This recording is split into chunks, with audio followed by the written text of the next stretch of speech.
আমরা দেখেছি বাংলাদেশে পালাবদলের পর বারবার টার্গেট করা হয়েছে ইসকন মন্দিরে।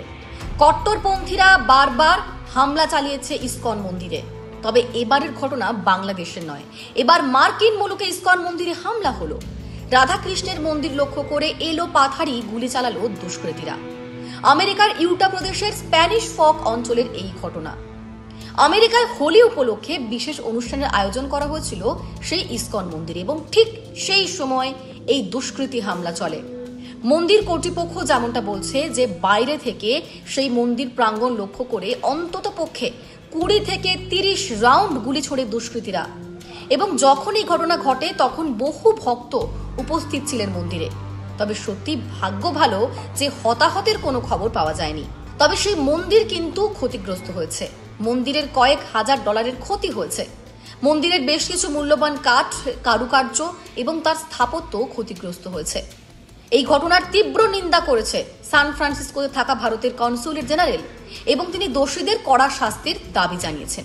তবে বিদেশের মাটিতে হিন্দুদের টার্গেট করা, হিন্দু মন্দিরে হামলার ঘটনা এই প্রথমবার নয়। এর আগে বারবার একই ঘটনা ঘটেছে আমেরিকা, কানাডার মতো দেশগুলিতে। গত বছরের 25শে সেপ্টেম্বর ক্যালিফোর্নিয়ায় BAPS শ্রী স্বামীনারায়ণ মন্দিরে ভাঙচুরের ঘটনা ঘটেছিল। হামলা হয়েছিল নিউ ইয়র্কের BAPS মন্দিরে।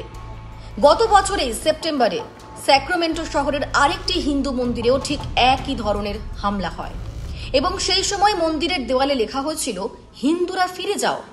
পাশাপাশি ট্রুডো জামানায় কানাডাতেও একাধিক মন্দিরে হামলার ঘটনা ঘটে, এবং সব ক্ষেত্রেই নাম জড়ায় খালিস্তানিদের।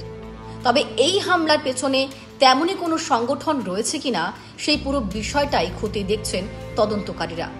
তবে ক্রমাগত এই হামলায় রীতিমতো আতঙ্ক ছড়িয়েছে উত্তর আমেরিকার হিন্দু সমাজে। হিন্দু সমাজ বলছে যে এইরকম তাদের টার্গেট করা হলে তারা কিভাবে শান্তিতে বসবাস করবেন, এবং এবার সব জায়গা থেকেই কিন্তু দোষীদের দ্রুত শাস্তির দাবি উঠছে। এবার এখন দেখার বিষয় যে এই বারবার টার্গেট করাকে, বারবার হামলা চালানোকে কিভাবে দমন করতে পারে সেখানকার প্রশাসন।